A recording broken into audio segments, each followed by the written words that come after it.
Hello, everybody. Dr. Z here. This is part 4 of World War II. We're going to be talking about the Allied invasions of Europe. So one of the first invasions was in early July 1943. The Allies, the US and the British, invade Sicily, and they are trying at this point to get the Nazis out of Italy, to get the fascist regime to be over in Italy, depose Mussolini, basically retake Italy. And Italy at this point is sort of divided. There's a lot of people who are just sort of sick of the war, don't want to be part of it. And they just really don't have much of a fight in them left. The Allied invasion results in destruction of many, many Italian cities that suffered from troops invading, but also aerial bombing. The city where my family is from is called Benevento, Italy. It's just east of Naples. And the two photographs that you see here are from the destruction of that city.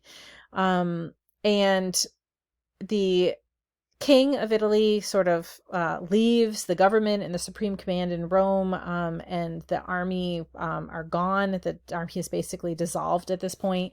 There's a September 8th armistice, was followed with a harsh response of the Germans, right? So the Germans had been the Italian allies in the war for the previous 3 years, but they were pressed by the British and the Americans and by troops from other nationalities, including, if remember I mentioned facing the mountain in an earlier video, Japanese Americans who were part of that invasion as well, of the American and the British invasion.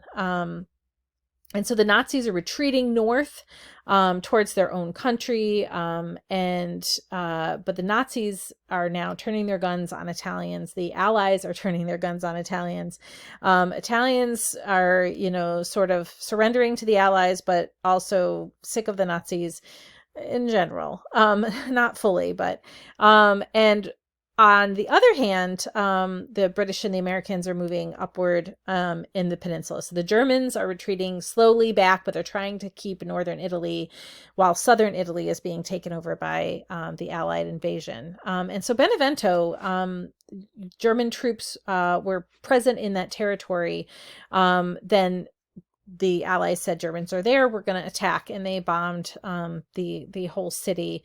And it's strange because the American and the British are liberators, but they're the ones bombing because the Germans are there. And from my family's point of view, they felt like they were sort of caught right in the crosshairs. And my aunt has stories of hiding out as a little girl in the tunnel that's part of a highway tunnel today in the city.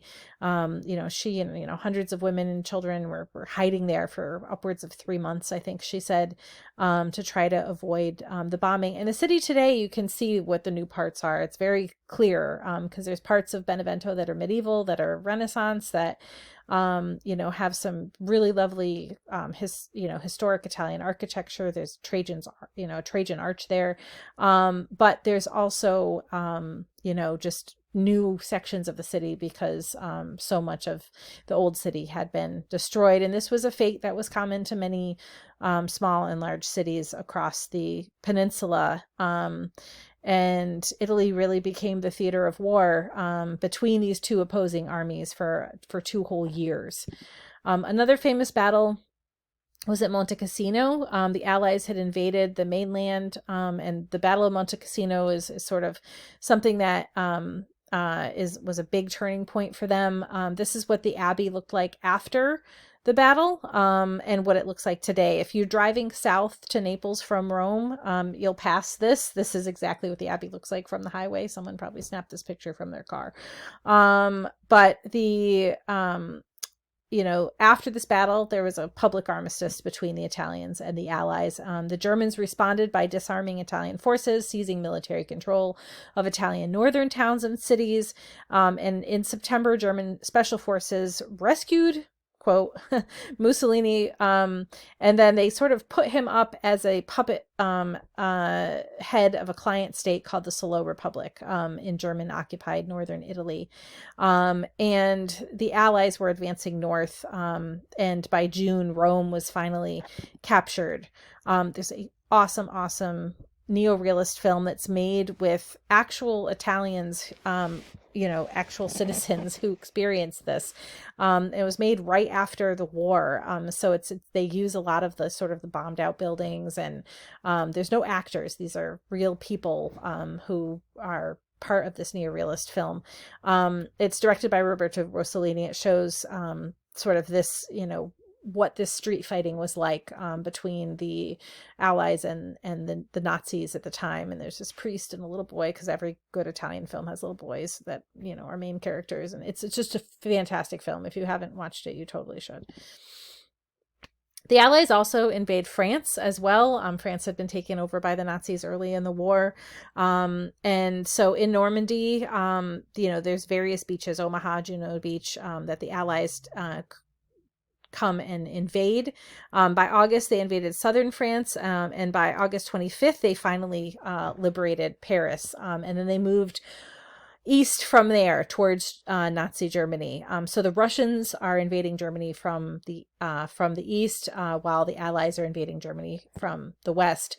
Normandy, it's a very famous, very, very famous battles. So it's an amphibious assault on the beach. Really, really horrific, really, really scary.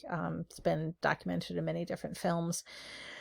After the invasion of Normandy, this photograph really sort of gives an idea of what France was left looking like.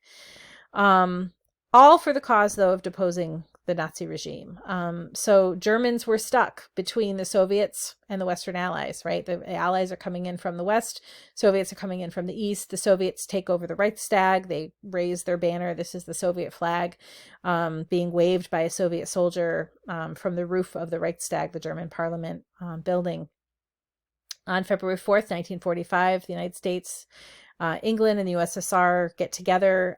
They meet at Yalta and they agree on the occupation of post-war Germany. And Soviet troops and Western allies then are going to occupy Germany in this joint occupation, right? So Berlin is here in this little white patch, and it's sort of made bigger. So the city of Berlin itself is also occupied by those four major powers. German forces surrender finally in Italy in April 1945, and then they're done completely by May. And this is what is called VE Day, and there's celebrations all across the Western world, in England and New York. People are celebrating and very, very happy that the Allies are victorious. The Soviet Union, of course, and the United States then emerge as these global superpowers. This sets the stage for the Cold War. And coming after are going to be the formation of the United Nations and decolonization, which will be one of our next chapters. Here's more photographs from VE Day, people celebrating in England, right? Ticker tape parades.